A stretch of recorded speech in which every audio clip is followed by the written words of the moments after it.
Assalamualaikum warahmatullahi wabarakatuh. Kami dari kelompok 1 izin memaparkan percobaan dari materi mengenai atensi dan problem solving. Sebelumnya, izinkan saya untuk memperkenalkan seluruh anggota kelompok. Yang pertama di sini ada Destia Nurhikmah dengan 3 digit terakhir 079.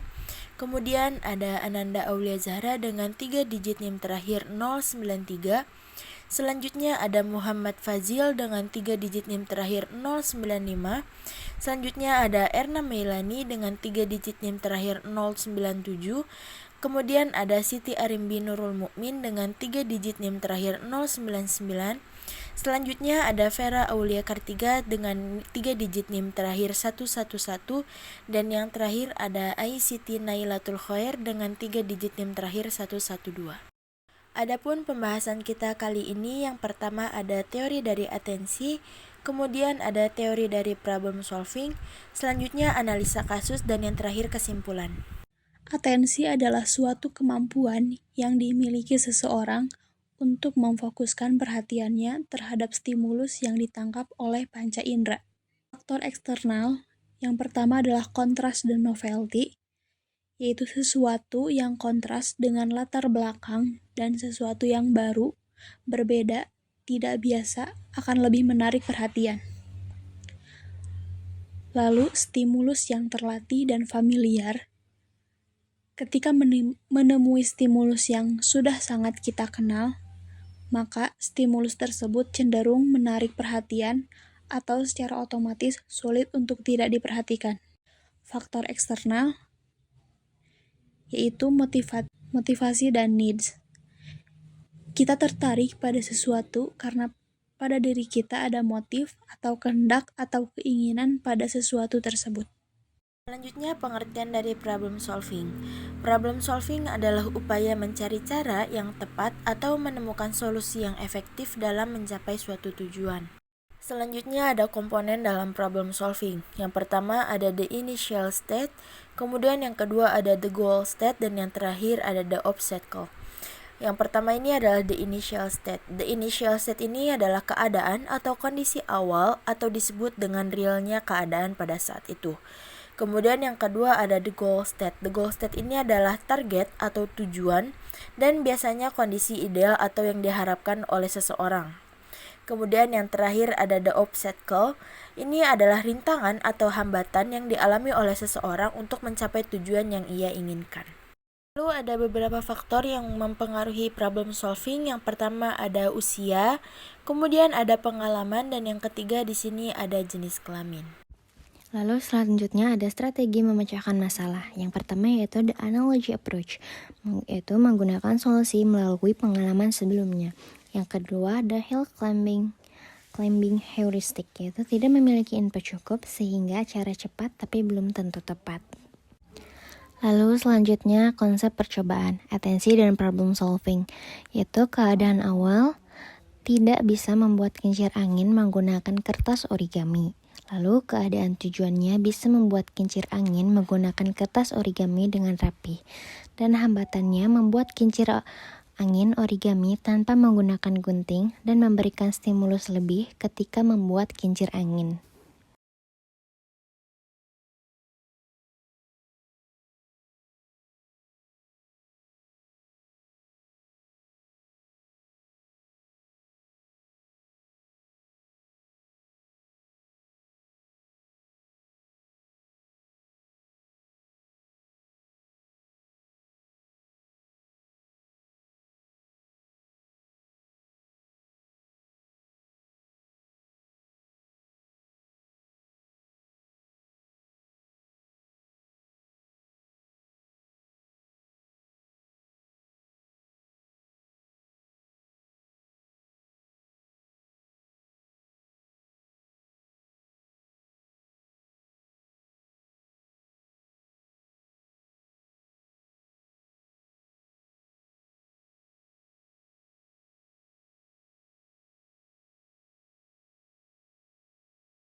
Pada kedua video yang ditampilkan ini, kami memberikan instruksi untuk melihat apakah atensi mereka cukup baik, dan kemudian untuk problem solvingnya sendiri, kami sengaja tidak memberikan gunting supaya mereka dapat membuat kincir angin dengan rapih walaupun tidak menggunakan gunting.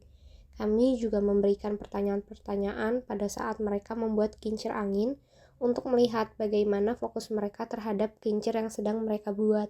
Kami melakukan observasi kepada 2 orang anak berusia 10 tahun.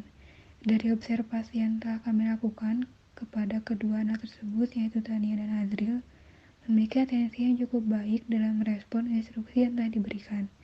Namun, terdapat beberapa perbedaan di antara keduanya, yaitu mulai dari faktor internal, atensi motivation atau needs, di mana Tania termotivasi untuk membantu kami dalam memenuhi tugas, sedangkan Azril termotivasi oleh keinginan mendapatkan reward.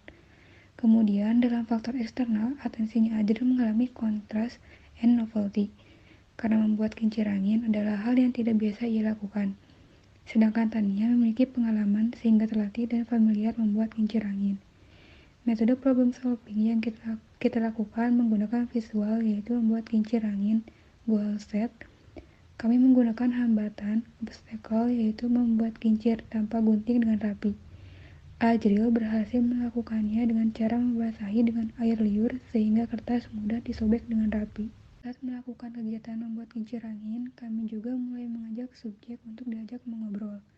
Ketika sedang berbicara, Tania cenderung sering berhenti sejenak untuk mendengarkan apa yang kami ucapkan, dan melanjutkan pekerjaannya ketika kami selesai berbicara. Tania juga lebih sering gugup saat kami semuanya bertanya. Dia selalu terdiam dulu untuk menjawab apa yang kami tanyakan. Ternyata Tania gugup karena sebelumnya tidak pernah didatangi oleh sekelompok orang dewasa, sehingga terlihat lebih kaku.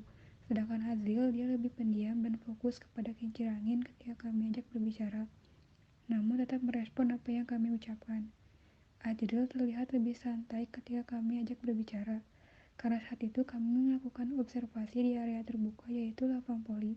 Ternyata Azril sering bermain di sana dan memiliki banyak teman yang sudah cukup dewasa umurnya dibandingkan dia, sehingga saat kami ajak berbicara dia tidak terlihat gugup. Dengan media yang kami berikan, subjek memiliki initial state yang berbeda, di mana Tania lebih mahir membuat kincir angin, sedangkan Azril hanya memiliki 1 kali pengalaman yang kemudian tidak diasah sehingga tidak terampil. Faktor yang mempengaruhi problem solving subjek yaitu 1. Usia.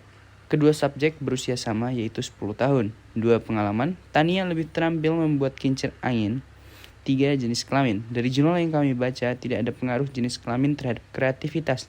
Namun sensori motorik halus perempuan lebih terampil dibanding laki-laki.